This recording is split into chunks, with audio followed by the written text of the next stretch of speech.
ਸਤਿ ਸ਼੍ਰੀ ਅਕਾਲ ਜੀ ਸਾਰਿਆਂ ਨੂੰ। ਗਿਆਨਮ ਦੇ ਪਲੇਟਫਾਰਮ ਤੇ ਤੁਹਾਡਾ ਸਵਾਗਤ ਹੈ ਜੀ। ਅੱਜ ਆਪਾਂ ਪੰਜਾਬ ਜੀਕੇ ਦਾ ਟੈਸਟ ਸੋਲਵ ਕਰਨ ਲੱਗੇ ਹਾਂ ਜੀ। ਆਜੋ ਸ਼ੁਰੂ ਕਰੀਏ ਜੀ। ਪਹਿਲਾ ਕੁਐਸਚਨ ਜੀ, president rule was imposed for the first time in dash in the year dash. Bharat ਦੇ ਵਿੱਚ ਪ੍ਰੈਜ਼ੀਡੈਂਟ ਰੂਲ ਪਹਿਲੀ ਵਾਰ ਕਿੱਥੇ ਲਗਾਇਆ ਗਿਆ ਅਤੇ ਕਦੋਂ ਲਗਾਇਆ ਗਿਆ। पहली ऑप्शन है जी ऑप्शन नंबर ए पंजाब 1951 विच, दूजा है जी आंध्रा प्रदेश 1953 विच, तीजा है यूपी 1952 विच ते चौथा है जी केरला है जी 1955 दे विच। तां इस दा सही आंसर की होएगा जी ऑप्शन नंबर ए पंजाब दे विच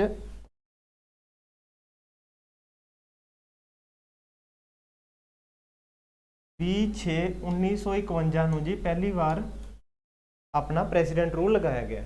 ਅਤੇ ਪ੍ਰੈਜ਼ੀਡੈਂਟ ਰੂਲ ਆਪਣੇ ਭਾਰਤ ਦੇ ਕਿਹੜੇ ਆਰਟੀਕਲ ਦੇ ਭਾਰਤ ਦੇ ਸੰਵਿਧਾਨ ਦੇ ਕਿਹੜੇ ਆਰਟੀਕਲ ਅੰਦਰ ਹੈ ਜੀ? Article number 352। ਔਰ ਅਗਰ ਪੁੱਛਿਆ ਜਾਏ ਜੀ ਪੰਜਾਬ ਦੇ ਵਿੱਚ ਨਹੀਂ ਮਤਲਬ ਭਾਰਤ ਦੇ ਵਿੱਚ ਸਭ ਤੋਂ ਲੰਬੇ ਸਮੇਂ ਦੇ ਲਈ ਕਿੱਥੇ ਲਗਾਇਆ ਪ੍ਰੈਜ਼ੀਡੈਂਟ ਰੂਲ ਕਿੱਥੇ ਲਗਾਇਆ ਗਿਆ ਜੀ? ਤਾਂ ਉਸ ਦਾ ਉੱਤਰ ਵੀ ਆਪਣਾ ਪੰਜਾਬ ਹੀ ਆਏਗਾ। 1987 ਤੋਂ ਲੈ ਕੇ ਜੀ 1992 ਤੱਕ ਜਿਹੜਾ ਹੈ 5 ਸਾਲ ਲਈ ਪੰਜਾਬ ਦੇ ਵਿੱਚ ਸਭ ਤੋਂ ਲੌਂਗੈਸਟ ਟਾਈਮ ਲਈ ਪ੍ਰੈਜ਼ੀਡੈਂਟ ਰੂਲ ਲਗਾਇਆ ਗਿਆ ਹੈਗਾ। ਠੀਕ ਹੈ ਜੀ। ਤੇ ਅੱਜ ਤੱਕ ਪੰਜਾਬ ਦੇ ਵਿੱਚ ਅਗਰ ਪੁੱਛਿਆ ਜਾਏ ਕਿੰਨੀ ਵਾਰ ਐਮਰਜੈਂਸੀ ਲੱਗੀ ਹੈ ਜੀ? ਤਾਂ 8 ਵਾਰ ਲੱਗੀ ਹੈਗੀ ਆ। ਠੀਕ ਹੈ ਜੀ। ਚਲੋ ਜੀ ਨੈਕਸਟ ਕੁਐਸਚਨ ਜੀ, which of the following is not the thermal power station in Punjab. ਇਹਨਾਂ ਦੇ ਵਿੱਚੋਂ ਕਿਹੜਾ ਜਿਹੜਾ ਹੈ ਪੰਜਾਬ ਦਾ ਥਰਮਲ ਪਾਵਰ ਪਲਾਂਟ ਜਾਂ ਥਰਮਲ ਸਟੇਸ਼ਨ ਨਹੀਂ ਹੈ? ਪਹਿਲਾ ਆਪਸ਼ਨ ਜੀ Guru Gobind Singh power plant Ghanauli Ropar, second है जी Anandpur Sahib power project, third है जी गोइंदवाल साहिब पावर प्रोजेक्ट, चौथा है जी तलवंडी साबो पावर लिमिटेड। इसका सही आंसर होएगा जी option number B Anandpur Sahib power project. नहीं वाला पूछे जी, ये वाला तो थोड़ा दिता ही है रोपड़ दे विच है। गोइंदवाल साहिब वाला है जी तरन तारण डिस्ट्रिक्ट दे विच, और तलवंडी साबो है जी मानसा डिस्ट्रिक्ट दे विच। ठीक है जी। नैक्सट क्वेश्चन आया जी, which of the following was the last battle led by Guru Gobind Singh ji. Guru Gobind Singh ਜੀ ਦੇ ਸਮੇਂ ਤੇ ਆਖਰੀ ਜਿਹੜੇ ਉਹਨਾਂ ਨੇ ਯੁੱਧ ਲੜਿਆ ਜੀ ਉਹ ਕਿਹੜਾ ਸੀ? Battle of Basoli, battle of Khidrane ਦੀ Dhab, battle of Rasulpur, battle of Bhangani. ਇਸ ਦਾ ਸਹੀ ਆਨਸਰ ਹੋਏਗਾ ਜੀ ਆਪਸ਼ਨ ਨੰਬਰ ਬੀ ਖਿਦਰਾਣੇ ਦੀ ਢਾਬ। ਖਿਦਰਾਣੇ ਦੀ ਢਾਬ ਦੀ ਬੈਟਲ ਜਿਹੜੀ ਹੈ ਜੀ ਇਹ 1705 ਦੇ ਵਿੱਚ ਲੜੀ ਗਈ ਹੈਗੀ ਹੈ। ਤੇ ਇਸ ਦਾ ਨਾਮ ਤੁਸੀਂ ਸੁਣਿਆ ਹੋਵੇਗਾ ਜੀ ਜਿਹੜੇ ਅਨੰਦਪੁਰ ਸਾਹਿਬ ਦੀ ਲੜਾਈ ਦੇ ਵਿੱਚ ਜਿਹੜੇ ਸਿੱਖ ਗੁਰੂ ਜੀ ਦਾ ਸਾਥ ਛੱਡ ਗਏ ਸੀ ਉਹਨਾਂ ਨੇ ਹੀ ਇੱਥੇ ਆ ਕੇ ਗੁਰੂ ਜੀ ਦੇ ਨਾਲ ਦੁਬਾਰਾ ਤੋਂ ਜੁੜੇ ਅਤੇ ਉਹ ਕਾਫੀ ਬਹਾਦਰੀ ਨਾਲ ਲੜੇ ਤੇ ਸ਼ਹੀਦੀ ਨੂੰ ਪ੍ਰਾਪਤ ਕੀਤਾ ਜੀ ਉਹਨਾਂ ਨੇ। ਤੇ ਉਹਨਾਂ ਦੀ ਯਾਦ ਦੇ ਵਿੱਚ ਹੀ ਇੱਥੇ ਗੁਰੂ ਜੀ ਨੇ ਉਹਨਾਂ ਦੇ ਦੁਆਰਾ ਜਿਹੜਾ ਲਿਖਿਆ ਬੇਦਾਵਾ ਸੀਗਾ ਉਹ ਵੀ ਫਾੜਿਆ ਤੇ ਇਹਨੂੰ ਜਿਹੜਾ ਹੈ ਇਸ ਦਾ ਨਾਮ ਬਦਲ ਕੇ ਰੱਖਿਆ ਗਿਆ ਜੀ ਮੁਕਤਸਰ। ਮੁਕਤਸਰ ਦਾ ਮਤਲਬ ਹੋ ਗਿਆ ਜੀ ਮੁਕਤਿਆਂ ਦੀ ਧਰਤੀ, 40 ਮੁਕਤਿਆਂ ਦੀ ਧਰਤੀ ਜਿਹੜੀ ਕਹਿ ਦਿੰਦੇ ਆ। ਠੀਕ ਹੈ ਜੀ। ਨੈਕਸਟ ਹੈ ਜੀ who was the governor general of India during first Anglo Sikh war. ਪਹਿਲੇ ਐਂਗਲੋ ਸਿੱਖ ਵੋਰ ਵੇਲੇ ਜੀ ਆਪਣੇ ਜਿਹੜੇ ਭਾਰਤ ਦਾ ਗਵਰਨਰ ਜਨਰਲ ਸੀ ਉਹ ਕੌਣ ਸੀ? ਪਹਿਲਾ ਹੈ ਜੀ ਲਾਰਡ ਡਲਹੌਜੀ, ਦੂਜਾ ਹੈ ਜੀ ਲਾਰਡ ਹਾਰਡਿੰਗ, ਤੀਜਾ ਕਾਰਨਵਾਲਿਸ, ਚੌਥਾ ਲਾਰਡ ਹੈਨਰੀ ਲਾਰੈਂਸ। ਇਸ ਦਾ ਸਹੀ ਆਨਸਰ ਹੋਏਗਾ ਜੀ ਲਾਰਡ ਹਾਰਡਿੰਗ। ਲਾਰਡ ਹਾਰਡਿੰਗ ਪਹਿਲੇ ਐਂਗਲੋ ਸਿੱਖ ਵੇਲੇ ਜਿਹੜਾ ਹੈ ਜੀ ਆਪਣਾ ਗਵਰਨਰ ਜਨਰਲ ਹੈ ਤੇ ਇਸ ਦਾ ਫਸਟ ਐਂਗਲੋ ਸਿੱਖ ਵੋਰ ਦਾ ਟਾਈਮ ਪੀਰੀਅਡ ਸੀ ਜੀ 1845 ਤੋਂ ਲੈ ਕੇ 46 ਤੱਕ। ਅਗਰ ਦੂਸਰੀ ਬੈਟਲ ਦਾ ਪੁੱਛਿਆ ਜਾਏ ਜੀ ਦੂਸਰੇ ਐਂਗਲੋ ਸਿੱਖ ਯੁੱਧ ਵੇਲੇ ਕਿਹੜਾ ਗਵਰਨਰ ਸੀ ਤਾਂ ਉਸ ਦਾ ਉੱਤਰ ਹੋਏਗਾ ਲਾਰਡ ਡਲਹੌਜੀ। ਤੇ ਦੂਸਰੀ ਐਂਗਲੋ ਸਿੱਖ ਵੋਰ ਹੋਈ ਹੈ ਜੀ 1848 ਤੋਂ ਲੈ ਕੇ 49 ਤੱਕ। ਨੈਕਸਟ ਕੁਐਸਚਨ ਜੀ, ਗੁਰੂ Arjan Dev ji completed construction of which of the following ਸਰੋਵਰਸ। ਗੁਰੂ ਅਰਜਨ ਦੇਵ ਜੀ ਦਾ ਪਤਾ ਹੀ ਹੈ ਜੀ ਤੁਹਾਨੂੰ ਕਿ ਇਹ ਆਪਣੇ 5ਵੇਂ ਸਿੱਖ ਗੁਰੂ ਹੋਏ ਨੇ ਜੀ ਤੇ ਇਹਨਾਂ ਨੇ ਜਿਹੜਾ ਹੈ ਕਿਹੜੇ ਸਰੋਵਰ ਦੀ ਕੰਸਟਰਕਸ਼ਨ ਆਪਦੇ ਸਮੇਂ ਦੇ ਵਿੱਚ ਕੰਪਲੀਟ ਕਰਵਾਈ ਸੀ? ਪਹਿਲਾ ਹੈ ਜੀ ਸੰਤੋਖ ਸਰ, दूसरा है जी रामसर सरोवर, सी ऑप्शन जी both 1 A and B, D option जी नन ऑफ दीज। तो इसका सही आंसर होएगा जी option number C Santokhsar Sarovar जिहड़ा है जी यह है अपना तरनताਰਨ साहिब दे विच, यह ते दूसरा वाला है जी अमृतसर साहिब दे विच, अमृतसर दे विच। ठीक है जी। नैक्सट क्वेश्चन जी, which is meant by silsila in Sufism. सिलसिला अखर का सूफीवाद ਦੇ ਵਿੱਚ ਜਾਂ ਸੂਫੀਜ਼ਮ ਦੇ ਵਿੱਚ ਕੀ ਮਤਲਬ ਹੈ? The place of worship, chain of Sufi saint, the master passes on the his title to his successor creating a chain of Sufis. तीसरा है जी tomb of the Sufi saint, चौथा है जी नन ऑफ द अबव। ਇਹਦਾ ਸਹੀ answer ਹੋਏਗਾ ਜੀ option number B chain of Sufi saints, मतलब ਕੀ ਹੈ ਜੀ, ਇੱਕ ਗੁਰੂ ਆਪਦੇ ਅੱਗੇ ਜਿਹੜੇ ਸ਼ੀਸ਼ੇ ਜਾਂ ਚੇਲੇ ਹੋਣਗੇ ਜਾਂ ਉਹਦੇ ਮੁਰੀਦ ਹੋਣਗੇ, ਠੀਕ ਹੈ ਜੀ, ਮਤਲਬ ਮੁਰਸ਼ਦ ਅਤੇ ਮੁਰੀਦ, ਮੁਰਸ਼ਦ ਗੁਰੂ ਨੂੰ ਕਹਿ ਦਿੰਦੇ ਨੇ, ਮੁਰੀਦ ਸਟੂਡੈਂਟ ਨੂੰ ਕਹਿ ਦਿੰਦੇ ਨੇ, ਠੀਕ ਹੈ ਜੀ, ਵੀ ਆਪਦੇ ਮੁਰੀਦ ਨੂੰ ਜਿਹੜਾ ਹੈ ਆਪਣੀ ਜਿਹੜੀ ਹੈ ਆਪਣਾ ਉੱਤਰਾਧਿਕਾਰੀ ਘੋਸ਼ਿਤ ਕਰ ਰਿਹਾ ਜਾਂ ਆਪਦਾ ਸਕਸੈਸਰ ਘੋਸ਼ਿਤ ਕਰ ਰਿਹਾ, ਤਾਂ ਕਿ ਇੱਕ ਲੜੀ ਬਣਾਈ ਜਾ ਸਕੇ ਸੂਫੀ ਸੰਤਾਂ ਦੀ। ਤੇ ਸੂਫੀ ਅੱਖਰ ਦਾ ਵੀ ਯਾਦ ਰੱਖਣਾ ਜੀ, ਜਿਹੜਾ ਸੂਫੀ ਅੱਖਰ ਹੈ ਇਹ ਆਪਣੇ ਸੂਫ ਅੱਖਰ ਤੋਂ ਡਿਰਾਈਵ ਹੋਇਆ ਜੀ, ਜਿਸ ਦਾ ਮਤਲਬ ਕੀ ਹੁੰਦਾ ਹੈਗਾ, ਉੱਨ ਦਾ ਕੱਪੜਾ ਜਾਂ ਵੂਲ ਦਾ ਕੱਪੜਾ। ਨੈਕਸਟ ਕੁਐਸਚਨ ਜੀ, as per the treaty of Lahore signed in 1846 Lahore Darbar agreed to hand over to dash to the British. ਪਹਿਲੇ ਐਂਗਲੋ ਸਿੱਖ ਯੁੱਧ ਤੋਂ ਬਾਅਦ ਜੀ ਟ੍ਰੀਟੀ ਆਫ ਲਾਹੌਰ ਹੋਈ। ਲਾਹੌਰ ਦੀ ਸੰਧੀ ਤੋਂ ਬਾਅਦ ਪੰਜਾਬ ਦਾ ਕਿਹੜਾ ਏਰੀਆ ਜਿਹੜਾ ਹੈ ਅੰਗਰੇਜ਼ਾਂ ਨੂੰ ਦਿੱਤਾ ਗਿਆ? Jalandhar Doab, Kashmir, Jalandhar Doab and Hazara, none of the above. ਇਸ ਦਾ ਸਹੀ ਆਂਸਰ ਹੋਏਗਾ ਜੀ ਆਪਸ਼ਨ ਨੰਬਰ ਏ, ਜਲੰਧਰ ਦੁਆਬ। ਤੁਹਾਨੂੰ ਪਤਾ ਹੀ ਹੋਏਗਾ ਜੀ, ਸੌਰੀ ਇੱਕ ਮਿੰਟ, ਅਗਰ ਆਪਾਂ ਪੰਜਾਬ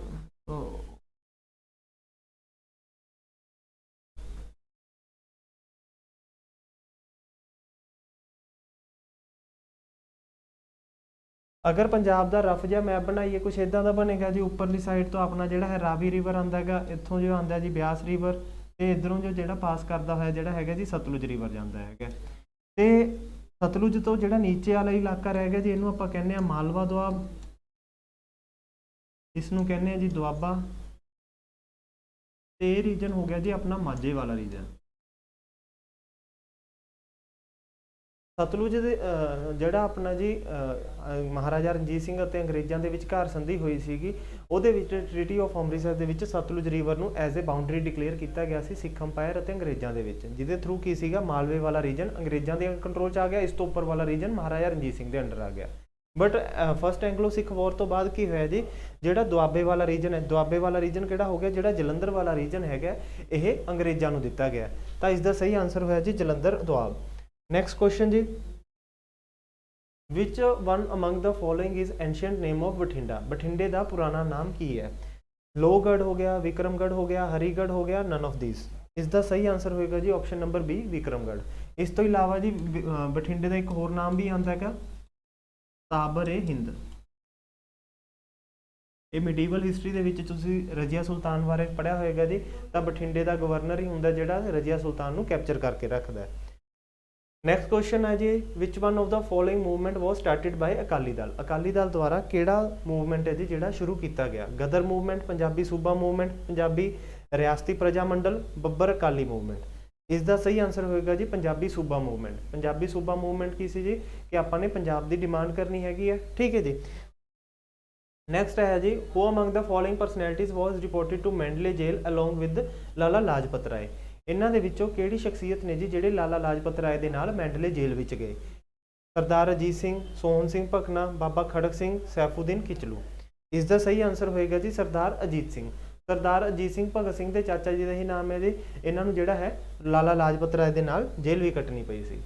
ਬਚਿੱਤਰ ਨਾਟਕ ਇਸ composition of whom of the following. Bachittar ਨਾਟਕ ਇਹਨਾਂ ਦੇ ਵਿੱਚੋਂ ਕਿਹੜੇ ਗੁਰੂ ਸਾਹਿਬਾਨ ਦੀ ਜਾਂ ਕਿਹੜੇ ਪੀਰ ਫਕੀਰ ਦੀ ਰਚਨਾ ਹੈ ਜੀ? ਗੁਰੂ ਨਾਨਕ ਦੇਵ ਜੀ, ਗੁਰੂ ਬੁੱਲੇ ਸ਼ਾਹ, ਬਾਬਾ ਫਰੀਦ, ਗੁਰੂ ਗੋਬਿੰਦ ਸਿੰਘ ਜੀ। ਇਸ ਦਾ ਸਹੀ ਆਨਸਰ ਹੋਏਗਾ ਜੀ ਗੁਰੂ ਗੋਬਿੰਦ ਸਿੰਘ ਜੀ, ਠੀਕ ਹੈ ਜੀ। ਗੁਰੂ ਗੋਬਿੰਦ ਸਿੰਘ ਜੀ ਦਾ ਤੁਹਾਨੂੰ ਪਤਾ ਹੈ ਜੀ ਕਿ ਇਹਨਾਂ ਦੇ ਦੁਆਰਾ ਜਿਹੜਾ ਹੈ ਗੁਰੂ ਗ੍ਰੰਥ ਸਾਹਿਬ ਜੀ ਨੂੰ ਕੰਪਾਈਲ ਕੀਤਾ ਗਿਆ। ਕੰਪਾਈਲ ਮਤਲਬ ਸੰਕਲਨ ਕੀਤਾ ਗਿਆ ਜੀ। ਇਹਨਾਂ ਨੇ ਲਿਖਿਆ ਨਹੀਂ ਸੀ, ਇਹਨਾਂ ਨੇ ਬਾਣੀ ਨੂੰ ਇਕੱਠਾ ਕੀਤਾ ਜੀ। ਤੇ ਗੁਰੂ ਗ੍ਰੰਥ ਸਾਹਿਬ ਦੇ ਵਿੱਚ ਜੀ ਆਪਣੇ ਫਸਟ 5 ਗੁਰੂਜ਼ ਅਤੇ 9th ਗੁਰੂ ਜਿਹੜੇ ਗੁਰੂ ਤੇਗ ਬਹਾਦਰ ਜੀ ਨੇ ਉਹਨਾਂ ਦੀ ਬਾਣੀ ਦਰਜ ਹੈਗੀ ਹੈ। ਤੇ ਗੁਰੂ ਗ੍ਰੰਥ ਸਾਹਿਬ ਨੂੰ ਲਿਖਣ ਵਾਲੇ ਜਿਹੜੇ ਹੱਥ ਸੀ ਜੀ ਉਹ ਲਿਖਿਆ ਸੀਗਾ ਭਾਈ ਮਨੀ ਸਿੰਘ ਜੀ ਨੇ ਜੀ। ਇਸ ਤੋਂ ਇਲਾਵਾ ਜੀ ਗੁਰੂ ਗੋਬਿੰਦ ਸਿੰਘ ਜੀ ਦੀ ਹੋਰ ਰਚਨਾਵਾਂ ਵੀ ਨੇ, ਚੰਡੀ ਦੀ ਵਾਰ ਹੋ ਗਿਆ, ਆਪਣਾ ਦਸਮ ਗ੍ਰੰਥ ਹੋ ਗਿਆ, ਠੀਕ ਹੈ ਜੀ। ਇਹ ਸਾਰੀਆਂ ਗੁਰੂ ਗੋਬਿੰਦ ਸਿੰਘ ਜੀ ਦੀਆਂ ਹੀ ਰਚਨਾਵਾਂ ਆ ਜਾਂਦੀਆਂ ਨੇ।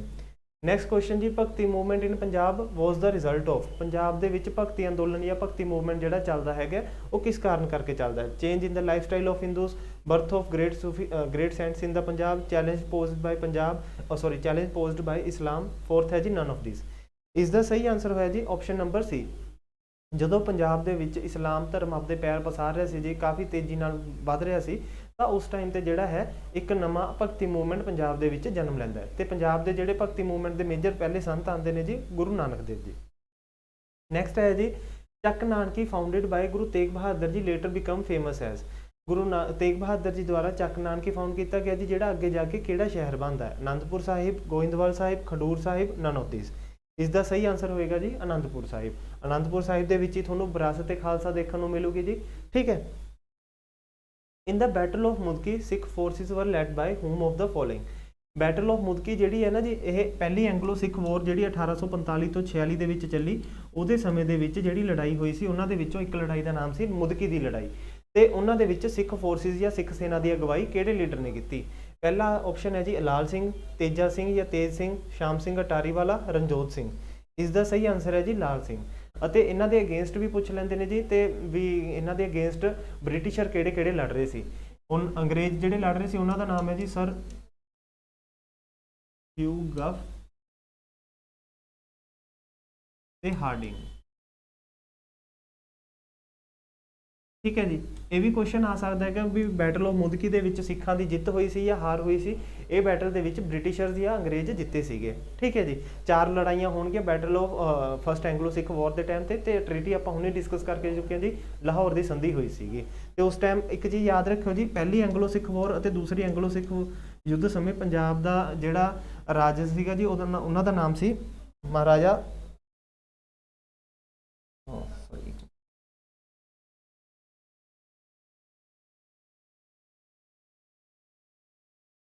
महाराजा दलीप सिंह ने जी, जिहड़े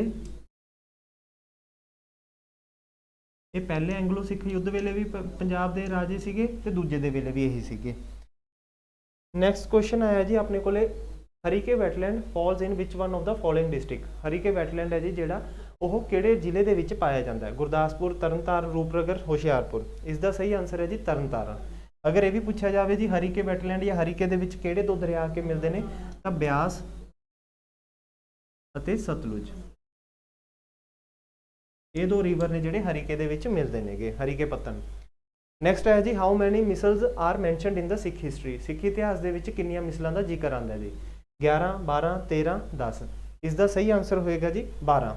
ਇਹਨਾਂ ਦੇ ਵਿੱਚੋਂ ਹੀ ਇੱਕ ਮਿਸਲ ਸੀਗੀ ਜੀ ਸ਼ੁਕਰ ਚੱਕੀਆ ਮਿਸਲ, ਜਿਹਦੇ ਵਿੱਚੋਂ ਦੀ ਮਹਾਰਾਜਾ ਰਣਜੀਤ ਸਿੰਘ ਇਸ ਦੇ ਨਾਲ ਸੰਬੰਧਿਤ ਸੀਗੇ। ਫੁਲਕੀਆਂ ਮਿਸਲ ਹੋ ਗਈ ਜੀ, ਕਈ ਸਾਰੀਆਂ ਮਿਸਲਾਂ ਹੋਣਗੀਆਂ ਇਹਦੇ ਵਿੱਚ, ਉਹ ਸਾਰੀਆਂ 12 ਮਿਸਲਾਂ ਦਾ ਹੀ ਪਾਰਟ ਬਣਦੀਆਂ ਨੇ। ਸੋ ਅੱਜ ਦੇ ਟੈਸਟ ਦੇ ਵਿੱਚ ਗਾਈਜ਼ ਇੰਨਾ ਹੀ, ਮਿਲਦੇ ਹਾਂ ਜੀ ਨੈਕਸਟ ਲੈਕਚਰ ਦੇ ਵਿੱਚ। ਥੈਂਕ ਯੂ ਤੁਹਾਡਾ ਜੁੜਨ ਦੇ ਲਈ। ਹਾਂਜੀ ਸਤਿ ਸ਼੍ਰੀ ਅਕਾਲ ਜੀ ਸਾਰਿਆਂ ਨੂੰ। ਅੱਜ ਆਪਾਂ ਜੀਕੇ ਦਾ 76ਵਾਂ ਮੌਕ ਸੋਲਵ ਕਰਾਂਗੇ ਜੀ। ਸ਼ੁਰੂ ਕਰਦੇ ਹਾਂ ਜੀ ਇਹਦੇ ਵਿੱਚ। ਪਹਿਲਾ ਕੁਐਸਚਨ ਆਇਆ ਜੀ, which institute released a report titled state of global climate। state of global climate ਨਾਮ ਦੀ ਰਿਪੋਰਟ ਹੈ ਜਿਹੜੀ, ਇਹ ਕਿਹੜੇ ਇੰਸਟੀਟਿਊਟ ਦੁਆਰਾ ਰਿਲੀਜ਼ ਕੀਤੀ ਜਾਂਦੀ ਹੈ? ਪਹਿਲਾ ਹੈ ਜੀ WMO, IMF, world economic forum, united nation environment programme. ਇਸ ਦਾ ਸਹੀ ਆਨਸਰ ਹੋਏਗਾ ਜੀ WMO। WMO ਦੀ ਫੁੱਲ ਫਾਰਮ ਹੈ ਜੀ world meteorological organization. Next question आया जी, what is the name of the first survey vessel large built by garden reach ship builders and engineer limited Kolkata for the Indian navy. Indian navy के लिए ਜਿਹੜੇ garden and reach ship builder नाम की company ने ਜਿਹੜਾ है एक सर्वे vessel बनाया जी, सर्वे हो गया ਜਿਹੜਾ कि मतलब जांच करने लिए जाया करूगा, ਉਹਦਾ नाम की है? ऑप्शन है जी विनाशक, निर्मला, विंध्यक और संधायक। इसका सही आंसर होएगा जी option number D Sandhayak. Next question आया जी, what is the name coined for the collection of marine debris in the North Pacific ocean.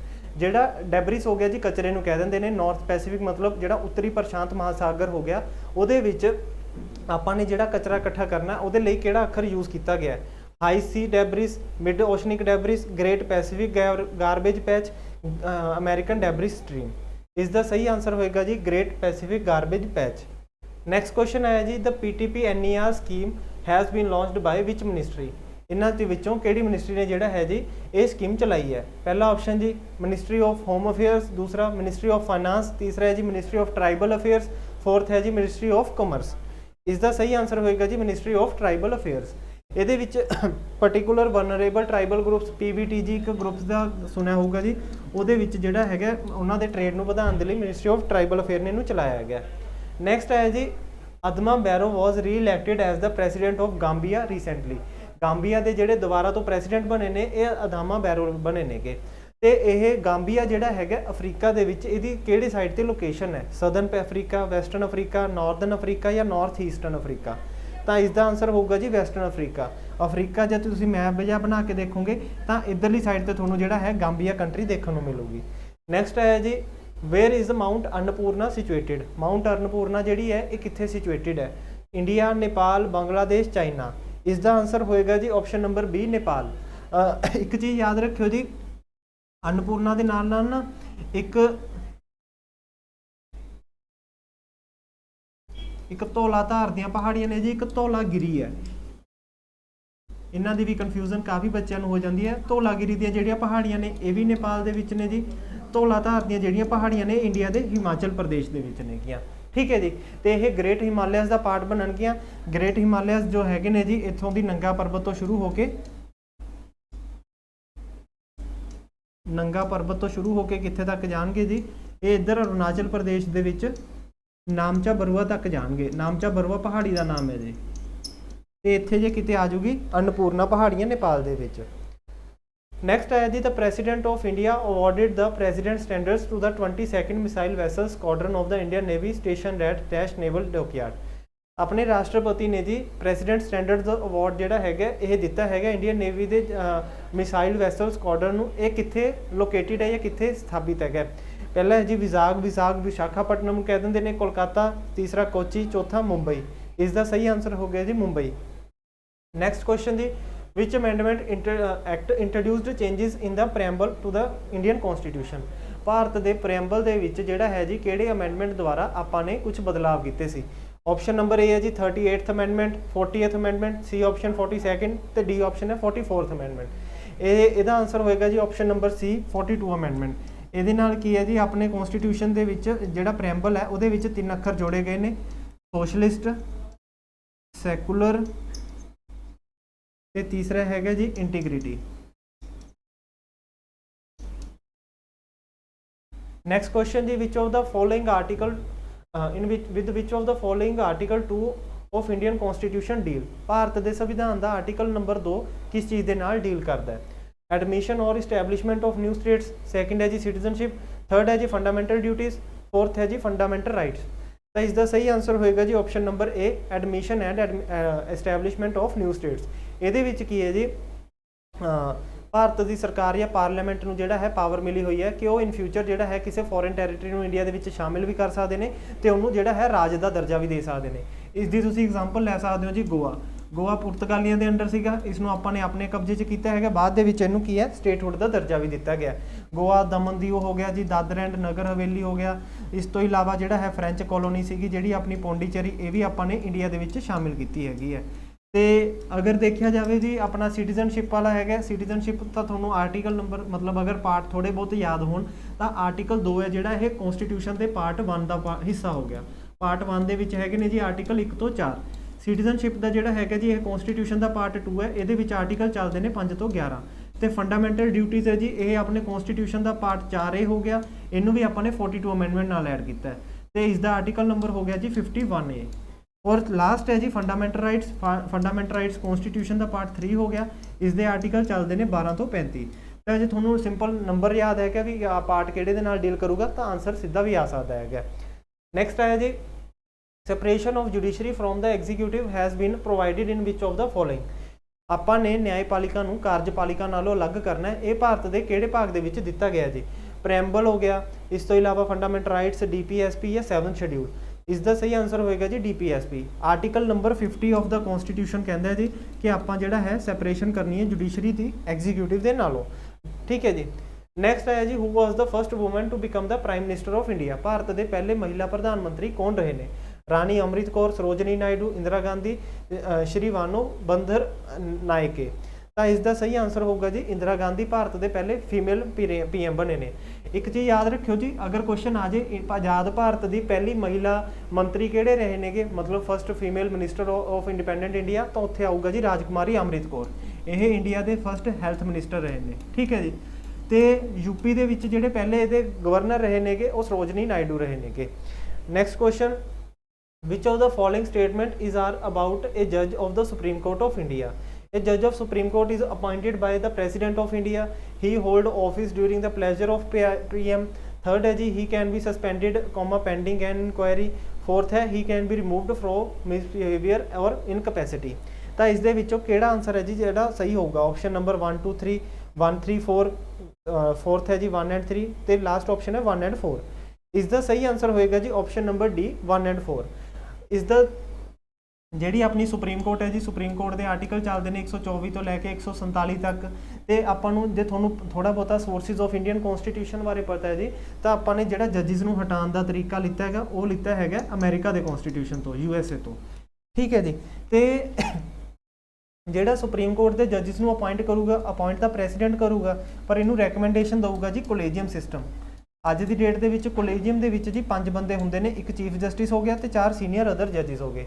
ਤੇ ਜਿਹੜੇ ਜੱਜਿਸ ਨੇ ਜੀ ਇਹਨਾਂ ਦਾ ਫਿਕਸ ਟੈਨਿਓਰ ਹੋਊਗਾ, ਇਹ 65 ਸਾਲ ਦੀ ਉਮਰ ਤੱਕ ਜਿਹੜਾ ਹੈ ਆਪਣੇ ਪੋਜੀਸ਼ਨ ਨੂੰ ਹੋਲਡ ਕਰਨਗੇ। ਹਾਈ ਕੋਰਟ ਦੇ ਜੱਜਿਸ 62 ਇਅਰਸ 62 ਸਾਲ ਤੱਕ ਕੰਮ ਕਰਨਗੇ ਤੇ ਇਹ 65 ਸਾਲ ਤੱਕ ਕੰਮ ਕਰਨਗੇ।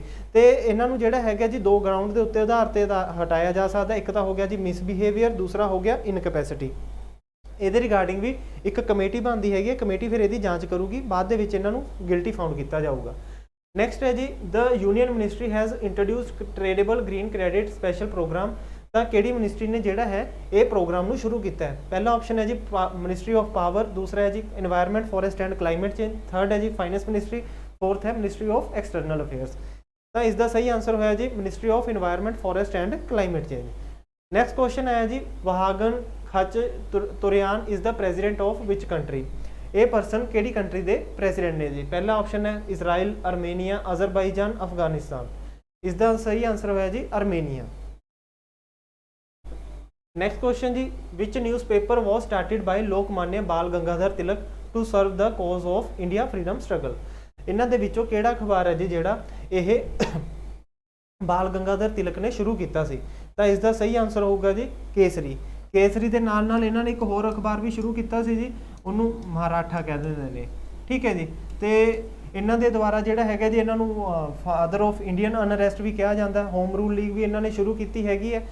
ਇਸ ਤੋਂ ਇਲਾਵਾ ਇਹਨਾਂ ਦਾ ਆਜ਼ਾਦੀ ਦੇ ਵਿੱਚ ਕਾਫੀ ਜ਼ਿਆਦਾ ਯੋਗਦਾਨ ਰਹਿੰਦਾ ਜੀ। Which of the following sites of Harappa culture are located in Sindh. Pakistan ਦੇ ਵਿੱਚ ਜਿਹੜਾ ਸਿੰਧ ਪ੍ਰਾਂਤ ਹੈ ਜੀ, ਸਿੰਧ ਪ੍ਰੋਵਿੰਸ ਹੈਗੀ ਹੈ, ਉੱਥੇ ਇੰਡਸ ਵੈਲੀ ਸਿਵਲਾਈਜੇਸ਼ਨ ਦੀ ਕਿਹੜੀ ਸਾਈਟ ਆਪਾਂ ਨੂੰ ਦੇਖਣ ਨੂੰ ਮਿਲਦੀ ਹੈ? ਹੜੱਪਾ, ਮੋਹਨਜਦਾਰੋ, ਚਾਨੂਦਾਰੋ, ਸੁਰਕੂਟੋਡਾ।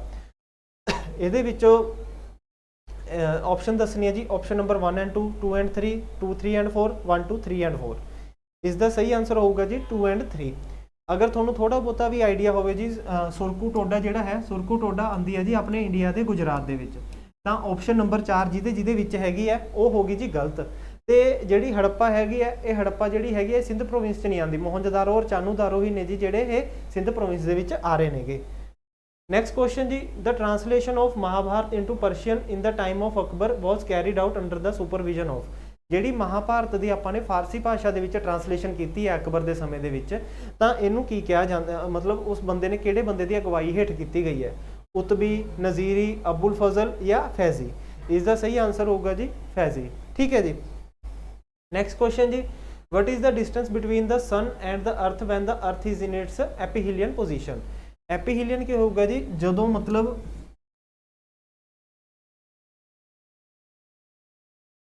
ਸਨ ਔਰ ਅਰਥ, ਠੀਕ ਹੈ ਜੀ, ਧਰਤੀ ਜਿਹੜੀ ਹੈਗੀ ਹੈ ਸੂਰਜ ਦੇ ਦੁਆਲੇ ਇੱਕ ਅੰਡਾਕਾਰ ਚੱਕਰ ਦੇ ਵਿੱਚ ਘੁੰਮਦੀ ਹੈ, ਇਲਿਪਟੀਕਲ ਆਰਬਿਟ ਦੇ ਵਿੱਚ ਘੁੰਮਦੀ ਹੈਗੀ ਹੈ। ਤਾਂ ਇੱਕ ਟਾਈਮ ਇਹ ਜਿਹਾ ਆਊਗਾ ਜਦੋਂ ਧਰਤੀ ਘੁੰਮਦੀ ਸੂਰਜ ਤੋਂ ਸਭ ਤੋਂ ਦੂਰ ਜਾਊਗੀ, ਉਹ ਪੋਜੀਸ਼ਨ ਨੂੰ ਕਹਿੰਦੇ ਹੈਗੇ ਜੀ ਆਪਾਂ ਐਪੀਹੀਲੀਅਨ ਪੋਜੀਸ਼ਨ। ਤੇ ਜਦੋਂ ਧਰਤੀ ਸੂਰਜ ਦੇ ਸਭ ਤੋਂ ਜ਼ਿਆਦਾ ਨਜ਼ਦੀਕ ਹੋਊਗੀ, ਨੇੜੇ ਹੋਊਗੀ, ਉਹ ਪੋਜੀਸ਼ਨ ਨੂੰ ਕਹਿੰਦੇ ਹੈਗੇ ਆ ਪੈਰੀਹੀਲੀਅਨ ਪੋਜੀਸ਼ਨ।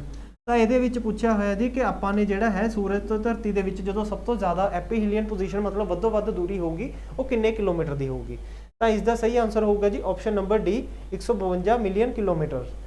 ਨੈਕਸਟ ਕੁਐਸਚਨ ਜੀ which type of following mountain is the example of fold mountains. ਇਹਨਾਂ ਦੇ ਵਿੱਚੋਂ ਕਿਹੜੀ ਪਹਾੜੀਆਂ ਨੇ ਜਿਹੜੀਆਂ ਫੋਲਡ ਮਾਊਂਟੇਨ ਦੀਆਂ ਐਗਜ਼ਾਮਪਲ ਨੇ? ਸੀਰਾ ਨੇਵਾਡਾ ਹੋਗੀ ਜੀ, ਹਿਮਾਲਿਆਜ਼ ਹੋਗੀ, ਮਾਊਂਟ ਫੂਜੀ ਹੋਗੀ, ਮਾਊਂਟ ਮੋਨਾ ਲਾਓ ਹੋਗੀ।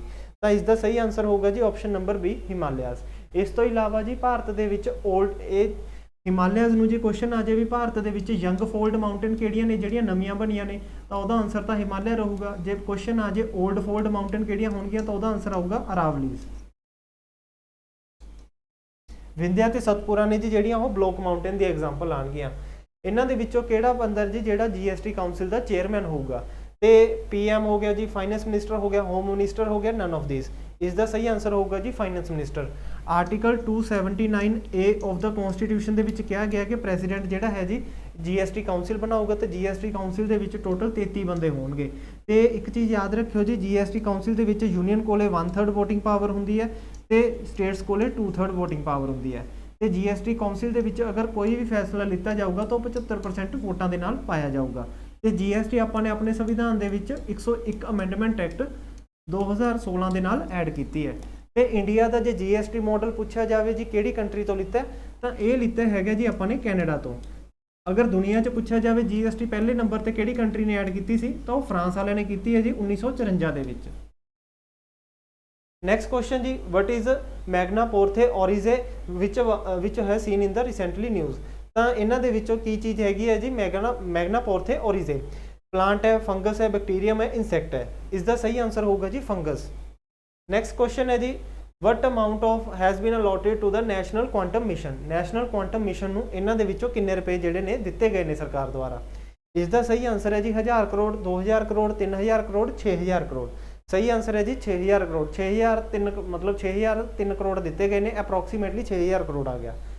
ਤੇ ਨੈਕਸਟ ਕੁਐਸਚਨ ਹੈ ਜੀ ਆਪਣੇ ਕੋਲੇ, which city has hosted the national conference on water sufficient panchayat, clean and green panchayat and healthy panchayat. ਇਸ ਦੇ ਆਪਸ਼ਨ ਨੇ ਜੀ ਪੁਣੇ, ਚੇਨਈ, ਨਿਊ ਦਿੱਲੀ, ਗੁਵਾਹਾਟੀ। ਇਸ ਦਾ ਸਹੀ ਆਂਸਰ ਹੋਇਆ ਜੀ ਨਿਊ ਦਿੱਲੀ। ਨੈਕਸਟ ਕੁਐਸਚਨ ਜੀ, union ministry is associated with cinematographic amendment bill 2023। ਇਹਨਾਂ ਦੇ ਵਿੱਚੋਂ ਕਿਹੜਾ ਮੰਤਰਾਲੇ ਜਿਹੜਾ ਹੈਗਾ ਸਿਨੇਮੈਟੋਗ੍ਰਾਫ ਅਮੈਂਡਮੈਂਟ ਬਿੱਲ ਦੇ ਨਾਲ ਕੰਸਰਨ ਕਰਦਾ ਹੈ? Ministry of communication, ministry of information and broadcasting, culture and housing and urban affairs. ਇਸ ਦਾ ਸਹੀ ਆਂਸਰ ਹੋਊਗਾ ਜੀ ਸੂਚਨਾ ਤੇ ਪ੍ਰਸਾਰਣ ਮੰਤਰਾਲੇ, ministry of information and broadcasting. Next question ਹੈ ਜੀ, which state passed a bill to provide reservation to state government jobs to from 60% to 77%। ਇਹਨਾਂ ਦੇ ਵਿੱਚੋਂ ਕਿਹੜੀ ਸਰਕਾਰ ਨੇ ਜਿਹੜਾ ਹੈ ਰਿਜ਼ਰਵੇਸ਼ਨ ਬਿੱਲ ਪਾਸ ਕੀਤਾ ਜਿਨ੍ਹਾਂ ਦੇ ਵਿੱਚ ਸੀਟਾਂ ਦਾ ਰਾਖਵਾਂਕਰਨ 60 ਤੋਂ ਵਧਾ ਕੇ 77% ਕੀਤਾ ਗਿਆ? ਕੇਰਲਾ, ਝਾਰਖੰਡ, ਵੈਸਟ ਬੰਗਾਲ, ਆਂਧਰਾ ਪ੍ਰਦੇਸ਼। ਇਸ ਦਾ ਸਹੀ ਆਂਸਰ ਹੋਏਗਾ ਜੀ ਆਂਧਰਾ ਪ੍ਰਦੇਸ਼। ਸੋ ਗਾਇਸ ਅੱਜ ਦੇ ਸੈਸ਼ਨ ਦੇ ਵਿੱਚ ਇੰਨਾ ਹੀ ਜੀ। ਸਾਡੇ ਨਾਲ ਜੁੜਨ ਲਈ ਤੁਹਾਡਾ ਧੰਨਵਾਦ। ਮਿਲਦੇ ਹਾਂ ਜੀ ਨੈਕਸਟ ਸੈਸ਼ਨ ਦੇ ਵਿੱਚ। हेलो स्टूडेंट, कैसे हैं आप लोग? उम्मीद करते हैं बहुत अच्छे होंगे। तो जैसे कि आपको मालूम है कि हर हफ्ते आपके लिए एक मॉक टेस्ट लाया जाता है, तो मैं आशीष आज आपका फिर से स्वागत करता हूं मॉक 76 में। और इसमें हम लोग यहां पे सारी की सारी चीज़ें देखेंगे और चेक करेंगे कि क्या क्या आपके पास था। सबसे पहले है विच of the following is free open source operating system. Free open source का मतलब होता है जिसके लिए आपको पे नहीं करना पड़ेगा, जिसको कि आप इंटरनेट से डाउनलोड कर सकते हैं, फ्री ऑफ कॉस्ट मैनिपुलेट भी कर सकते हैं, चला भी सकते हैं। तो आपके पास है MS विंडोज 7 या लिनक्स या फिर मैक ऑपरेटिंग सिस्टम या फिर नन ऑफ दिस। अगर मैं बात करता हूँ विंडोज 7 पेड है और मैक मतलब iOS का ऑपरेटिंग सिस्टम पेड है, तो लिनक्स एक ऐसा ऑपरेटिंग सिस्टम है जिसके लिए आपको पे नहीं करना पड़ता है। आप लोग फ्री ऑफ कॉस्ट डाउनलोड कर सकते हैं, ओपन सोर्स इसे बोला जाता है। या फिर मैं ऐसे बोलूँ ऐसे सारे के सारे सॉफ्टवेयर जिसमें लाइसेंस की जरूरत नहीं पड़ती है उन्हें बोला जाता है ओपन सोर्स सॉफ्टवेयर। तो answer is B option. Next question की बात करता हूं, a collection of related field is called character field, database या फिर रिकॉर्ड। आपको नाम से ही पता चल रहा है कि इसे में क्या बोला जाता है, डेटाबेस यहाँ पे बोला जाता है। नेक्स्ट अगर बात करता हूं, central processing unit is a combination of control and memory unit, control and output unit, arithmetic logical input unit या फिर arithmetic logical and control unit. अगर बात करता हूं तो आपके पास arithmetic logical and control unit ही इसका आंसर बनेगा, क्योंकि कंट्रोल भी तो करना होता है आपके पास हर चीज को। Answer is D option. Next देखते हैं, हाई लेवल लैंग्वेज क्या होती है? Machine independent, difficult to program, error prone या फिर अंडरस्टैंडेबल बाय कंप्यूटर। ठीक है, अगर मैं बात करता हूं तो इसे बोला जाता है मशीन इंडिपेंडेंट लैंग्वेज, जो कि आपके पास होती है ए ऑप्शन। ठीक है, नेक्स्ट अगर बात करता हूं तो आपके पास the standard protocol used for sending the electronic mail is called, जो कि आपके पास प्रोटोकॉल डेटा को सेंड करने के लिए यूज किया जाता है, टेलनेट, POP, SMTP या फिर HTTP। तो इसका फुल आंसर रहेगा SMTP। इसका मतलब होता है simple mail transfer protocol, simple mail transfer protocol. HTTP stand for hypertext transfer protocol, POP stand for post office protocol या पीर टू पीर प्रोटोकॉल। तो इसका आंसर क्या बनेगा, सिंपल मेल ट्रांसफर प्रोटोकॉल, जिसका कि आप लोग यूज करते हैं मेल को सेंड करने के लिए। नेक्स्ट अगर बात करता हूं, but is the smallest unit of the information, a bit, a byte, block या फिर निब्बल। तो सबसे स्मॉलेस्ट यूनिट क्या होती है आपके पास, बिट। ठीक है। नेक्स्ट अगर बात करता हूं, अगला क्या है, but is the term for a temporary storage area that compensate for a difficult in data rate and data flow between devices। Buffer, बस, चैनल या फिर मॉडम। तो इसका आंसर आएगा बफर। बफर जो होता है वो टेम्परेरी स्टोर करने के लिए आप लोग क्या करते हैं, यूज करते हैं। नेक्स्ट अगर बात करता हूं, how is the data stored in desk. ठीक है, मतलब डेस्क की बात हो रही है। तो आपके पास इंक, लेजर, मैग्नेटाइज या फिर सर्किट्स। तो अगर बताऊं आपको कि जो पुराने आपके पास कैसेट वगैरह आया करते थे तो उसमें इसका यूज़ किया जाता था। ठीक है, तो यहाँ पे जो है मैग्नेटाइज्म इसका जो है यहाँ पे आंसर बनेगा। क्या बनेगा, मैग्नेटाइज्म का मीनिंग है डेटा को स्टोर करने के लिए आप लोग इसका यूज़ किया करते थे। ठीक है जी। नेक्स्ट है the specification for a laptop including a term two 56 GB but would be the refer to. 256 GB क्या रेफर कर रहा है आपके पास, SSD, solid state drive, ROM या फिर ग्राफिक कार्ड या फिर रैम। आपको इतने रैम की जरूरत नहीं पड़ेगी, आपको इतने ग्राफिक कार्ड नहीं चाहिए, रोम नहीं क्या चाहिए, आपके पास यही चाहिए। जिस पहले हार्ड डिस्क यूज़ किया करता था, अब हार्ड डिस्क को रिप्लेस करके SSD, सॉलिड स्टेट ड्राइव का यूज़ होता है। तो आंसर क्या बनेगा, ए ऑप्शन। ठीक है जी। तो होपफुली आपको यहाँ तक सारे के सारे क्वेश्चन अच्छे से क्लियर हुए होंगे। जुड़ने के लिए बहुत बहुत धन्यवाद, थैंक यू। हेलो स्टूडेंट, कैसे हैं आप लोग, उम्मीद करते हैं बहुत अच्छे होंगे। तो आज फिर से मैं आशीष आपका स्वागत करता हूँ मॉक 76 में, और रीजनिंग में हम लोग यहाँ पे चेक करेंगे कि क्या क्या है। तो सबसे पहले अगर हम बात यहाँ पे करते हैं तो ये रहा फर्स्ट क्वेश्चन। पहला क्वेश्चन जो है कोडिंग डिकोडिंग से लिया गया है। तो इसमें क्या लिखा है, नोड टा ओएस means she is beautiful, she is beautiful। Then आगे है आपके पास TAKEJO means good and beautiful।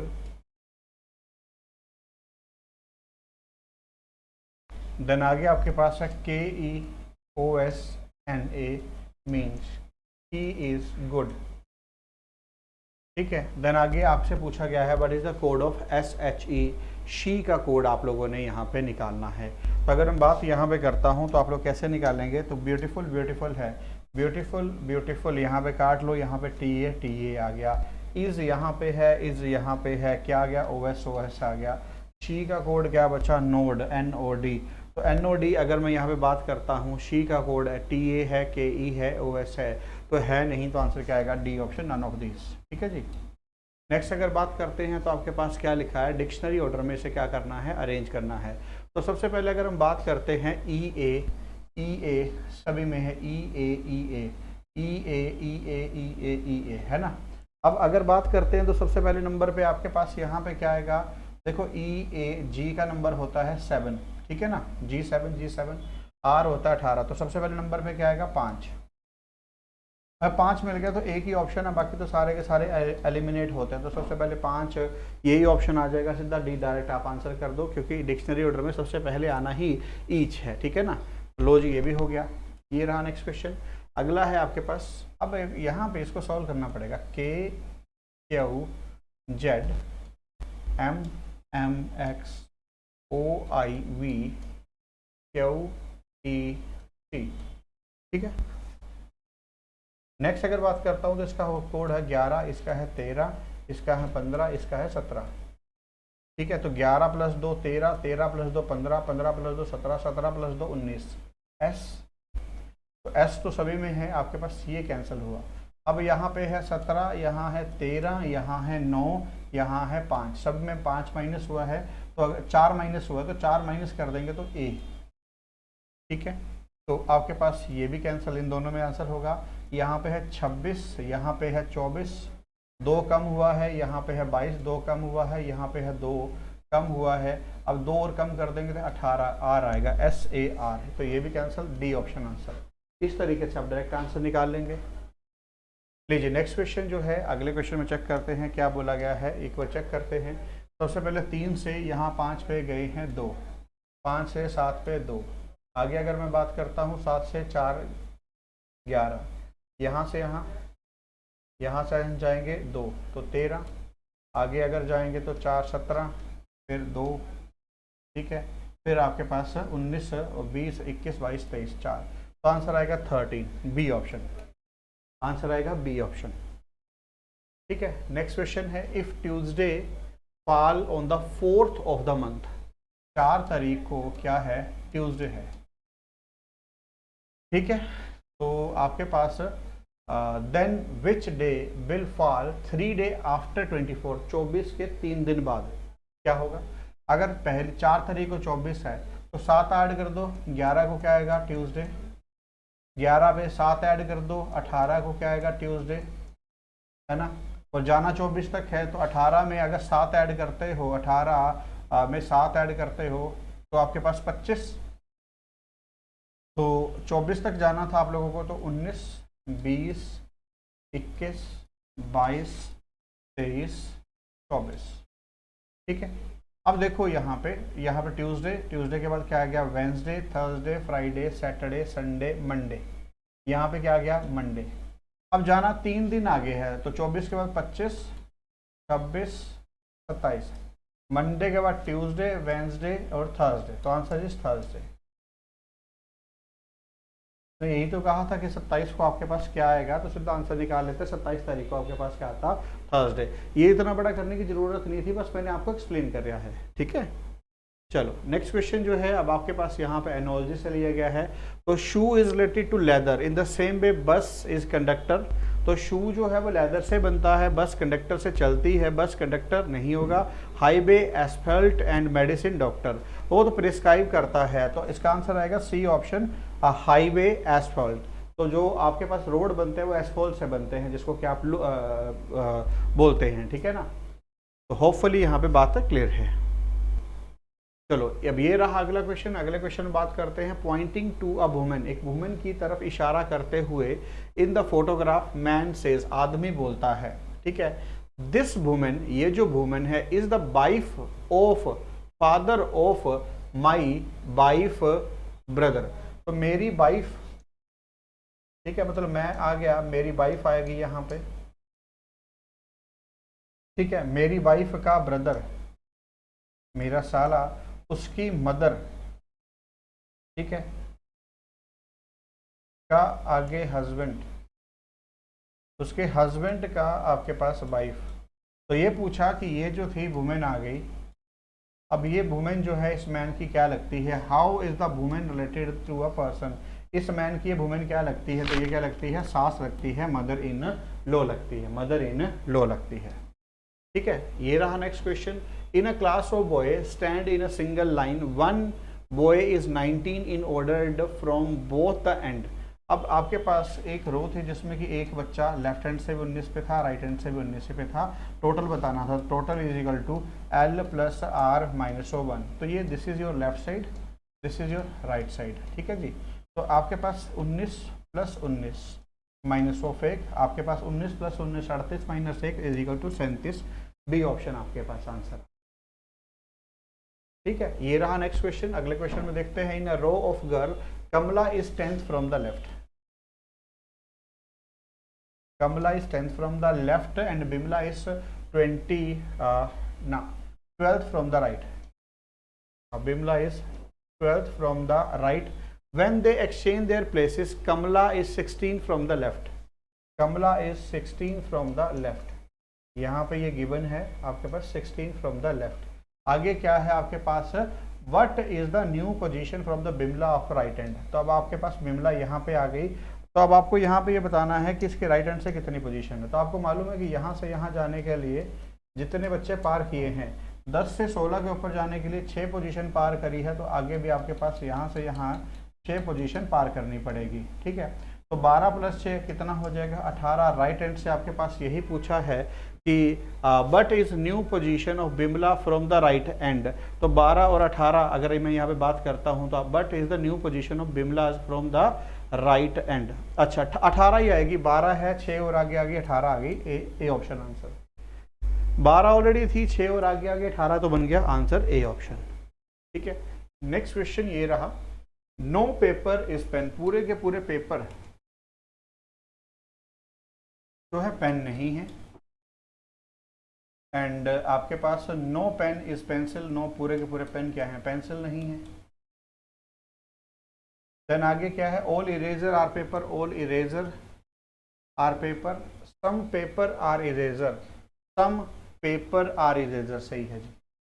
No pencil is eraser, पूरे के पूरे पेंसिल जो है इरेजर नहीं है, कोई रिलेशन नहीं है जी, गलत। अगला क्या है, नो पेन इज इरेजर, पूरे के पूरे पेन जो है इरेजर नहीं है, सही है जी। फोर्थ क्या है, all paper are eraser, all paper are eraser, गलत है जी। तो आपके पास 1 और 3 फॉलो कर रहा है, तो जो कि यहाँ ऑप्शन में लिखा नहीं है, तो आंसर आएगा D option, none of this. Answer क्या आएगा, D option, none of this. Next question आपके पास ये बताना है कि इसको कैसे सॉल्व यहाँ पे किया जाए। चेक करते हैं। तो अगर यहाँ पे 12 + 2 करें तो 6, मतलब आपको यहाँ पे क्या लगाना पड़ेगा, डिवाइड लगाना पड़ेगा, तभी 6 आएगा। अब यहाँ पे डिवाइड लगाएंगे तभी 3 आएगा, यहाँ पे फिर से डिवाइड, मतलब प्लस की जगह पे आएगा डिवाइड। तो यहाँ पे क्या है, 50 डिवाइड ब्रैकेट स्टार्ट 50 डिवाइड 10। अब आपको मालूम है कि सबसे पहले बोर्ड मास लगता है, तो बोर्ड मास के अंदर आपके पास सबसे पहले ब्रैकेट सॉल्व होगी। तो यहाँ पे कितना आएगा आपके पास, 5 डिवाइडेड बाय 50, ठीक है। तो सीधा आंसर क्या आ जाएगा, 10। सीधा आंसर क्या आ जाएगा, 10, जो कि ए ऑप्शन है, ठीक है जी। नेक्स्ट क्वेश्चन ये है, but is the product of all the number in the dial of telephone. Telephone के ऊपर जो डायल पैड बना होता है उसका प्रोडक्ट क्या आएगा, उसका प्रोडक्ट आएगा 0। क्यों, क्योंकि 0 से नंबर स्टार्ट होते हैं, तो जब भी 0 से किसी भी नंबर को मल्टीप्लाई करते हैं तो वो क्या देता है, 0। तो आंसर आएगा नन ऑफ दिस, कुछ आंसर ही नहीं आएगा, ठीक है। तो होपफुली यहाँ तक बात आपको अच्छे से क्लियर होगी। जुड़ने के लिए बहुत बहुत धन्यवाद, थैंक यू। हेलो दोस्तों, स्वागत है आप सबका ज्ञानम के ऑनलाइन लर्निंग प्लेटफॉर्म पर। और आज के सेशन में हम डिस्कस करने वाले हैं आपके वीकली मॉक टेस्ट का क्वांट के पार्ट का सॉल्यूशन। मॉक नंबर है आपका 76। चलिए स्टार्ट करते हैं हमारे फर्स्ट क्वेश्चन के साथ। देखिए फर्स्ट क्वेश्चन में क्या बोला गया है, father is age 3 times more than his son age Mohit. ठीक है, कि जो फादर की एज है वो अपनी बेटे की एज से 3 गुना ज़्यादा है, 3 times more. After 8 years he would be 2.5, 2.5 मतलब 5/2। देखो अगर हम बात करें कि फादर और मोहित, अगर मोहित की एज 1 है तो फादर की एज कितनी होगी, इसका 3 गुना कितना होगा, देखो 3 हो जाएगा, और उससे 1 ज़्यादा है तो कितना है, 4 है। आप एक डिफरेंस को समझो। ऐसे क्वेश्चनों में जो अक्सर आप लोग मिस्टेक करते हो, क्या कहते हो, देखो 2 बातों का डिफरेंस समझो, 3 times और 3 times मोर, इन दोनों में डिफरेंस समझना ज़्यादा जरूरी है। अगर उसने 3 times लिखा है तो बोला ये 1 है तो दूसरा कितना होगा, 3 होगा। अगर 3 times मोर बोला है तो ये 1 है तो दूसरा 3 + 1 हो जाएगा, ठीक है। तो इस चीज़ के डिफरेंस को समझना जरूरी है, तभी हम इसको क्वेश्चन में यूज़ कर पाएंगे। और 8 साल के बाद जो रेशो है वो कितना हो गया, 5:2 हो गया। देखो यहाँ से भी 1 का डिफरेंस आ रहा है और यहाँ से भी 1 का डिफरेंस आ रहा है, तो यही 1 किसके इक्वल है, 8 के। तो 5 किसके इक्वल हो जाएगा, 40, और 2 किसके इक्वल हो जाएगा, 16। उसके बाद उसने पूछा था आफ्टर फर्दर 8 years, मतलब और 8 साल बाद, तो और 8 साल बाद ये कितने का हो जाएगा, 24 का, ये कितने का, 48 का। How many times would be Mohit age. देखो ये इसका कितना है, साफ साफ नजर आ रहा है, साफ साफ नजर आ रहा है कितना है, 2 times है। तो ऑप्शन बी इस क्वेश्चन का आपका राइट आंसर होगा। आई होप क्लियर होगा ये क्वेश्चन। चलिए उसके बाद चलते हैं नेक्स्ट क्वेश्चन की तरफ। नेक्स्ट क्वेश्चन में क्या कह रहा है, A can do piece of work in 80 days and he work at it for 10 days। तो 80 days में वर्क कंप्लीट करता है, तो उसका अगर मैं 1 day वर्क कैलकुलेट करूं तो 1 day कितना हो जाएगा, 1/80 हो। तो 10 day वर्क कितना हो जाएगा, 10/80 मतलब 1/8, ठीक है। And then B alone finish the work in 42 days। उसके बाद जो बचा हुआ वर्क था मतलब 7/8, तो ये इसने कितने डेज में किया है, 42 days में। तो 7 वर्क अगर 42 में करता है तो 1 कितने में कर रहा होगा, 48 में कर, मतलब कंप्लीट कितने में करेगा, 48 में। 1 6 में और 8 कितने में कर देगा, 48 में। तो वर्किंग टुगेदर, देखो अगर मैं ए और बी की बात करूं, टाइम का रेशियो कितना बनेगा, 80 और 48, ठीक है। अगर मैं 16 से डिवाइड करूं तो 3 और 5 आ जाएगा। एफिशिएंसी का रेशियो कितना हो जाएगा, 3:5। देखो टोटल वर्क कितना होगा, एफ टाइम इंटू एफिशिएंसी, और दोनों ने पूछा है डिवाइड बाय 8 कर दो, 10 आ जाएगा। तो 30 आपका इस क्वेश्चन का राइट आंसर आ। देखो ऐसे क्वेश्चनों में जब आप एलसीएम वाले कंसेप्ट से सॉल्व करते हो, तो जब एलसीएम लेते हो तो 80 और 48 का एलसीएम लेने में आपको टाइम लगता है। तो जहाँ सिर्फ 2 ही नंबर हो और एलसीएम लेने में टाइम लग रहा हो, तो आप एफिशिएंसी के रेशियो से भी क्वेश्चन को इजीली सॉल्व कर सकते हो। चलिए जी नेक्स्ट क्वेश्चन। क्या करें, when the price of sugar was increase by 20%। अगर प्राइस 100 था और 20% प्राइस इंक्रीज होता है तो कितना हो जाएगा, 120 हो। A family reduced its consumption in such a way that the expenditure on sugar is only increased by 15%। और जो परिवार ने अपना खर्च है वो सिर्फ 15% से इंक्रीज किया, तो 100 का 15% कितना हो जाएगा, 115 रुपये हो जाएगा। ठीक है, 115 हो गया। उसके बाद क्या बोला गया, देखो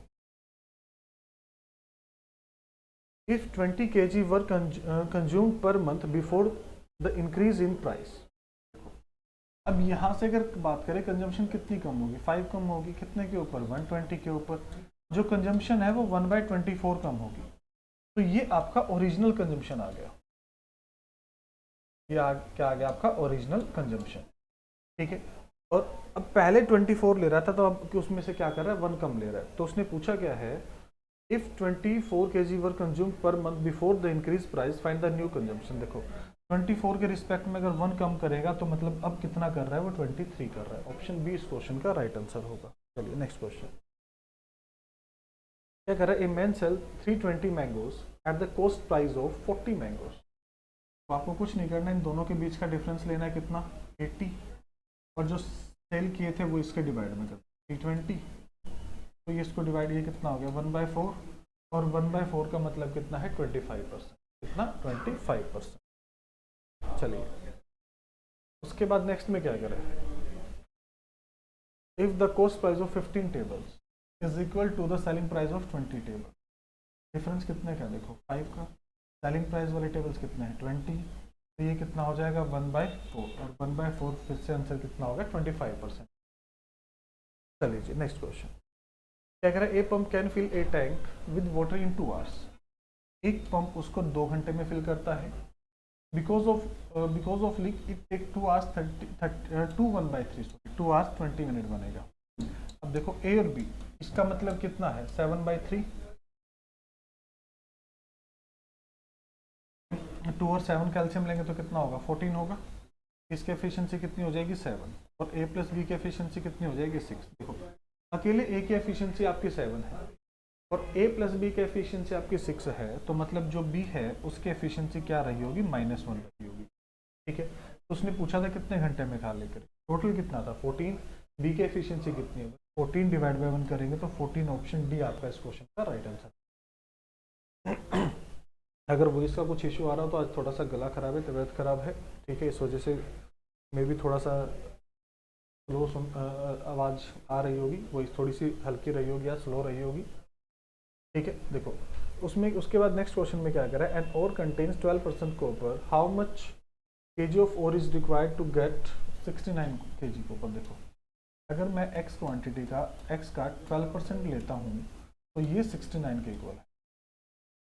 अगर मैं 4 से डिवाइड करूँगा 3, और इसको डिवाइड करूँगा तो 25, 3 से डिवाइड करूँगा तो 23, तो x की वैल्यू क्या है, 25 × 20, और ये कितना बनेगा आपका 575, ऑप्शन बी। ये देखो लास्ट का यूनिट डिजिट 5 होगा और एक ही ऑप्शन ऐसा था, कुछ करना ही नहीं था इससे ज़्यादा, और वैसे भी छोटे नंबर थे, इजीली मल्टीप्लाई किया जा सकता। देखो क्या है, Ravi invest 18,000 in scheme A which offer 15% per annum eight simple interest. ठीक है, 18,000 के ऊपर 15% इन्वेस्ट किया गया, एंड 15,000 इन स्कीम बी, और स्कीम बी में कितना लगाया गया है, 15,000 एट 18% कंपाउंड इंटरेस्ट। कितना, 18% compound interest. Find the difference between the interest earn from these 2 schemes for 2 years, 2 साल के लिए। देखो 2 साल के लिए पैसा लगाया गया। सिंपल इंटरेस्ट तो कितना होता है, R × T होता है आपका, सिंपल कितना होता है, R × T। मतलब 15 गुना 2 टोटल कितना मिलेगा, 30% मिलेगा, और इसका 30% कैलकुलेट करेंगे तो कितना आ जाएगा, 18 इंटू 3 54 होता है, तो 5400 रुपीज़ तो सिंपल इंटरेस्ट आ गया। अगर मैं कंपाउंड इंटरेस्ट की बात करूँ, देखो फर्स्ट ईयर का 18, सेकेंड ईयर का 18, फिर 18 का 18% मतलब 3.24, तो ये 36 और ये कितना 3.24, मतलब 39.24 आपका कैलकुलेट कर रहे हैं। अगर मैं इसका अप्रोक्स एक बार के लिए 40% कैलकुलेट कर लूँ, देखो इसका 40% कैलकुलेट करोगे तो कितना होगा, 6000 होगा, ठीक है। अब देखो, और 1% कितना है इसका, 150 का भी अगर मैं 3/4 कैलकुलेट करता हूँ तो 2 से डिवाइड कर लो, तो 225 डिवाइड बाई 2 मतलब 112 रुपये के आसपास। अगर मैं इसमें से 112 रुपये अप्रोक्स माइनस कर देता हूँ, ठीक है, तो देखो 100 रुपये माइनस करोगे तो ये कितना हो जाएगा, 5800 888 आ जाएगा, ठीक है, 5888 लगभग, और वो कितना था, 5400 था, तो कितना 488 का डिफरेंस आ रहा है अप्रोक्स, 488, तो मतलब ऑप्शन डी आंसर आ जाएगा 486। अप्रोक्स कैलकुलेट किया था, ठीक है, तो कैलकुलेशन ज़्यादा आसान हो जाएगी, जल्दी हो जाएगी। एग्जैक्ट कैलकुलेट करोगे आपको ये कैलकुलेट करने में टाइम लग जाता है, ठीक है। चलिए उसके बाद next question, the perimeter of two squares are 24 and 32 centimeter. The perimeter of third square equal in area to the sum of the areas of these two square. देखो 24 का स्क्वायर कितना होगा, 576, 32 का स्क्वायर कितना होता है, 1024। अगर मैं इन दोनों का ऐड करता हूँ, देखो टोटल कितना होगा 1600, मतलब जो थर्ड साइड है जो स्क्वायर है उसकी साइड कितनी हो जाएगी, 40 हो जाएगी, ठीक है। 40 अगर पैरामीटर पूछा था तो इंटू 4 होगा ये, तो 160 आना चाहिए। वैसे यहाँ साइड होगी कि द साइड, पैरामीटर की जगह यहाँ पे क्या होगा, साइड होगा, the parameter of the side of the third square, तो 40, ठीक है, 40 आंसर आ जाएगा आपका। चलो उसके बाद क्या करें, a river 2 metre deep and 50 metre wide is running at the rate of 3 kilometre per hour, मतलब 1 घंटे में 3 किलोमीटर पर आवर, मतलब मीटर कितने हो गए, 3000 मीटर हो गए, ठीक है। अगर इसको पर मिनट की बात करें तो पर मिनट के हिसाब से मतलब 50 आ रहा है, ठीक है, तो 2 इंटू 45 इंटू 50, ये 99 इंटू 5 4500 हो जाएगा। ऑप्शन ए इस क्वेश्चन का राइट आंसर हो जाएगा। 1 मिनट में कितना गया था वो हमने कैलकुलेट कर लिया है, ठीक है। चलिए जी उसके बाद क्या करें, फ्रॉम टैंक 1, टैंक T1 है, tank T1 54 litre of mixture of chemical and aqua in the ratio 8:1, ठीक है। इसमें कितना है, 54 है, और ये किस रेशियो में है, 8 और 1 के रेशियो में है। 18 litre of the mixture is taken out, 18 litre निकाला गया। 18 लीटर भी आपका जो केमिकल और एक्वा है वो किस रेशियो में होगा, 8 और 1 के रेशियो में होगा, मतलब 9 कितने के इक्वल, 18 के इक्वल, तो 1 कितने के इक्वल, 2, तो ये 16 और ये 2 निकाला गया होगा, ठीक है। और ये भी कितना था, 9 कितने के इक्वल, 50, 1 6 के इक्वल, और ये कितना हो गया, 48 हो गया। Taken out and poured into the tank 2, और इसको क्या कर दिया गया है, टैंक T2 में डाल दिया, जितना जो निकाला गया था उसको टैंक T2 में डाल दिया। In which the ratio of chemical to aqua is 3:1, और इसमें केमिकल और एक्वा का जो रेशियो है वो 3:1 है, मतलब ये 3x है, तो ये कितना हो गया, x हो गया। If the difference between the total chemical and total aqua in tank 2 is 30 litre, देखो अगर इसने ये 16 लीटर डाला है तो ये 13 हो गया, 6x माइनस 13, और ये कितना हो जाएगा, x प्लस 2, इन दोनों के बीच का डिफरेंस कितना दिया गया, 30 दिया गया है। Then find the quantity of initial in the mixture tank 2, देखो 3 माइनस x, ये कितना हो जाएगा, 2x हो जाएगा, 16 माइनस 2 14 प्लस 14 है, तो 30 माइनस 14 उधर जाकर आपका माइनस हो जाएगा, तो x की वैल्यू कितनी आ गई आपकी, ये बचेगा 16 डिवाइड बाई 2, x की वैल्यू कितनी आ गई, 8 आ गई, तो टोटल कितना था, ये 4x था, तो 8 इंटू 4 32 आपका आंसर आ जाएगा। ऑप्शन सी आपका इस क्वेश्चन का राइट आंसर हो। चलिए स्टार्ट करते हैं, उसके बाद नेक्स्ट क्वेश्चन पे चलते हैं। अगर the average wages of 500 workers is 2000 but it were later found that for 2 workers the wages were wrongly put as 180 and 20, तो टोटल कितना हो गया 200 हो गया, इंस्टेड ऑफ 80 एंड 220 कितना था 300 था, तो मतलब डिफरेंस कितने का आया 100 का। और जब इस 100 के डिफरेंस को 500 में डिवाइड करोगे तो 0.2 आता है आपका, मतलब जो एवरेज है वो इतने से इंक्रीज होने वाला है। तो पहले 200 था तो अब कितना हो जाएगा 200.20। आई होप क्लियर होगा ये क्वेश्चन भी। चलो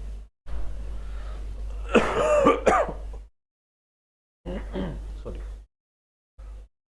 क्या कह रहा है, Gajodhar and Manohar salary are in the ratio 3:4 1 year आएगा। देखो जब भी ऐसा क्वेश्चन होता है तो मैं इनकी सैलरी को x/y मान लेता हूँ। x और y का रेशो कितना है 3:4 है, और ये जो 3:4 है ये कब का है, ये 3:4 कब का है, 1 साल पहले का, ठीक है। The ratio of their individual salaries between the last year and this year is 4:5, ठीक है। अब लास्ट ईयर और करंट ईयर, अगर लास्ट ईयर की x है तो करंट ईयर की z मान लेते हैं, तो ये कितना है 4:5 है, ठीक है। और मनोहर के लिए कितना हो जाएगा, इसको a लिखना पड़ेगा फिर, अब क्योंकि x y z है तो इसको a लिख लेते हैं। तो कुछ ये रेशो दिया गया है, ठीक है, या ABCD लिख लेते हैं, वो ज़्यादा ठीक हो जाएगा क्योंकि सारे सेम वेरिएबल हो जाएंगे आपके, सारे वेरिएबल क्या हो जाएंगे एक जैसे हो जाएंगे। ABCD लिख लेते हैं। अगर ये आपका A/B है तो इधर क्या हो जाएगा A/C, और ये कितना हो जाएगा B/D, ठीक है। उसके बाद कह रहा है at present the total of their salaries is 4160 the present salary of Gajodhar, ठीक है। देखो अगर हम यहाँ से करें कि A/C और B/D, ये कितना था आपका 4:5 इंटू 2:3। हमने क्या किया, दोनों की सैलरी को मल्टीप्लाई कर दिया है, ठीक है। अब देखो अगर यहाँ से इसको सोल्व करते हैं और मुझे पता है कि मेरे पास यहाँ से जो A/B की वैल्यू है वो 3:4 है, ठीक है। कितनी है 3:4, देखो A इंटू B, और ये कितना है C/D, ठीक है। अब 3:4 है, अगर इस इक्वेशन को अगर हम यहाँ से सोल्व करते हैं, ठीक है। देखो अब हमारे पास इस A जो करंट है C और D, हमें बेसिकली यहाँ से जो कैलकुलेट करना है वो C और D कैलकुलेट करना है।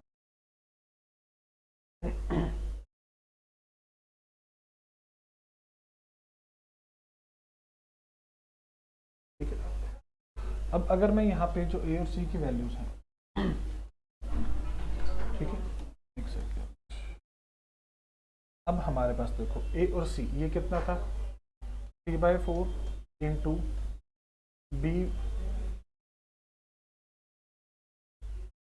A/C, A और B की वैल्यूज थी हमारे पास, तो A/C B/D। तो ये वैल्यूज अगर हम पुट करते हैं यहाँ में, हमें ये B A और C की वैल्यू पुट करनी है ना।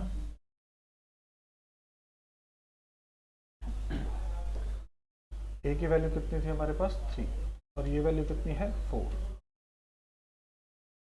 ये हो जाएगा C into D is equal to 4/5 into 2/, एक सेकेंड, कुछ तो हमने इसमें कैलकुलेशन में मिस्टेक की है, ठीक है। हमारे पास फर्स्ट रेशियो क्या था 3:4, उसके बाद बोला गया the ratio of their individual salaries between last year and this year is 4:5 and 2:3, 4:5 and 2:3।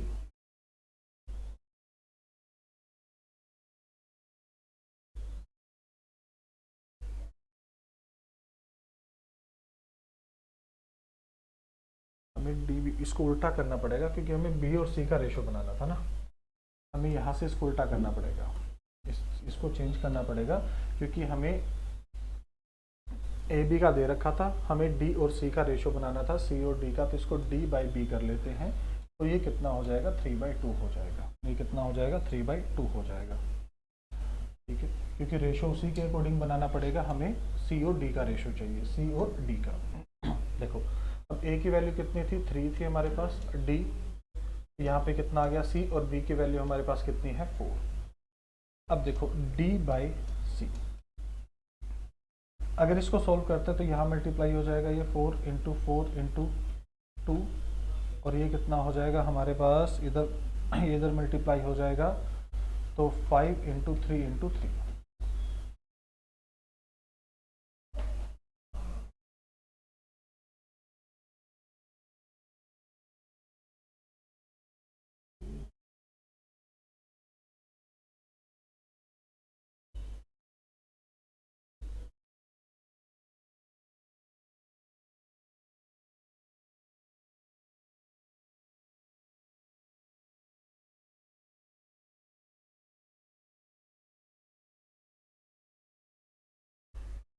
Six by 5 एक सेकेंड, हम अगर यहीं से इसको सोल्व कर लें तो ये इसको 2 पे कैंसिल करेगा, तो हमारे पास ये कितना आता है, 6 बाई 5 आता है, 6 बाई 5। तो ए और बी की वैल्यूज़ तो यहाँ हमारे पास डायरेक्ट दे रखी थी, अब तो डी बाई बी आ जाएगा हमारे पास 3 बाई 4। ये इसको 2 पे डिवाइड करेगा तो डी बाई बी कितना आ गया, 8 बाई 5 आ गया, D by C sorry, D by C कितना आ गया, 8 बाई 5। ठीक है, तो टोटल कितना हो गया, 13 हो गया। 13 की वैल्यू कितनी, 4160। 1 की वैल्यू कितनी हो जाएगी, पहले इसको 3 पे डिवाइड करेगा, फिर 2 पे, फिर 0 पे। उसने पूछा किसका था, हमारे पास गजोदर, गजोदर मतलब जो पहले वाला था सी, और सी की वैल्यू कितनी है, 5 है, तो 1600 इसका राइट आंसर आ गया। थोड़ी सी कैलकुलेशन में हमने यहाँ मिस्टेक कर दी थी पहले वैल्यूज पुट करने में। ठीक है, एक बार मैं स्टार्टिंग से इस क्वेश्चन को बता देता हूँ। ठीक है, स्टार्टिंग से एक बार इस क्वेश्चन को देख लेते हैं। देखो, जैसे उसने हमने क्या लिया था कि ये ए और बी का रेशो कितना है, 3:4। फिर हमारे पास ए और सी का रेशो था कितना, 4:5। फिर हमारे पास बी और डी का रेशो था कितना, 2:3। तो यहाँ से हमने देखो A by C into D by B किया था, तो ए बाई सी कितना था, 4/5। ठीक है, और ये कितना था, 3/2। हमने यहाँ इसको उल्टा लिख दिया था, 2 पे कर देगा तो ये कितना आ गया था, देखो 6/5 आ गया। तो ए की वैल्यू आपके पास कितनी है, 3, और सी है, बी की वैल्यू कितनी है, 4। तो 3 से इसको डिवाइड करेंगे, 2 पे करेगा, तो डी बाई सी कितना आ गया, 8:5 आ गया। तो मतलब टोटल कितना है, 13, और 13 की वैल्यू कितनी है, 4160। तो 1 की वैल्यू कितनी आ जाएगी, 320। तो 5 की वैल्यू निकालनी थी, इंटू 5 कर देंगे, तो 1600 रुपये इस क्वेश्चन का राइट आंसर आ गया। आई होप क्लियर होगा। लास्ट में थोड़ी सी कैलकुलेशन मिस्टेक हो गई थी हमारी। चलिए, ये लास्ट क्वेश्चन था। आई होप ये सभी क्वेश्चन क्लियर होंगे सब बच्चों को, इसमें किसी बच्चे का कोई डाउट, कोई कन्फ्यूजन नहीं होगा। चलिए, मिलते हैं नेक्स्ट वीडियो में, तब तक के लिए take care. Hello everybody, welcome to the English part of this mock. I am Piyush Sardana, your budding English language teacher. Let's see what we have in store as per this mock. कुछ 4 choices given है, आपको बताना है कि इसका same meaning है। Traffic being what it is lamentable that our roads are unable to take the load. Lamentable का मतलब क्या हो गया, something that is deplorable, right? अगला ऑप्शन देखते हैं, he is so garrulous. गरुलियस का मतलब क्या होता है, नॉर्मली पर्सन जो बहुत बोलता है उसको बोला जाता है गरुलियस, राइट? ये पर्सन बहुत गरुलियस है, ये ऐसे करता है। गरुलियस का मतलब somebody who is very talkative, जो हटता ही नहीं है बातों करने से, तो talkative हो जाएगा। something that is not thorough or profound, ये है आपके पास क्वेश्चन, बट इसके ऑप्शंस एक्चुअली में आंसर क्या आ जाएगा, superficial, right? Next, a person who gives himself up to luxury and sexual pleasures को बोलते हैं voluptuary। There error निकालना है, there should be no misunderstanding between your father and she नहीं, her यानी 3 में एरर है, जो कि A में लिखा है। Unless you return his book नहीं, until you return his, जब तक आप उसकी बुक नहीं रिटर्न करते हो, यानी कि B में। The information supplied to us were not as useful. No, the information supplied to us was not as useful as we first thought it would be. So was यानी कि B में answer आया यहाँ। If I followed instructions, I could have averted the mishap. If I followed the instructions, I could have averted the mishap. I followed नहीं, I had followed आ जाएगा। Once his crime was discovered, he had no option but to come clean. To come clean का मतलब होता है confess कर देना कि करा क्या है। ये आया आपके पास rearrangement. It was nearly 2 hours before daybreak. The streets were deserted and silent as Bill hurried through them. When he reached, he's for Bill, his own door, he opened it softly and walked lightly up the stairs. फिर he entered the room where a candle, पहले stairs चढ़ा फिर room enter करा। he then drew back the curtain, तो भी enter करने के बाद ही कर्टन वाला काम आएगा, यानी कि ये स्टार्ट होगा RPQS, ए ऑप्शन से। अगला है it will be wise on your part to let the bygones be bygones. Bygones भी बायगॉन्स का मतलब होता है पुरानी बातों पर मिट्टी पाओ, भूल जाओ, तो just ignore the past. He's a strange fellow. It is very difficult to deal with him. It seems that he has a bee in his bonnet. Bee in his bonnet का मतलब क्या होता है? You've got know कि आपके पास क्या obsession है, obsession about something. And there we go with this. I hope you got this thing. Thank you.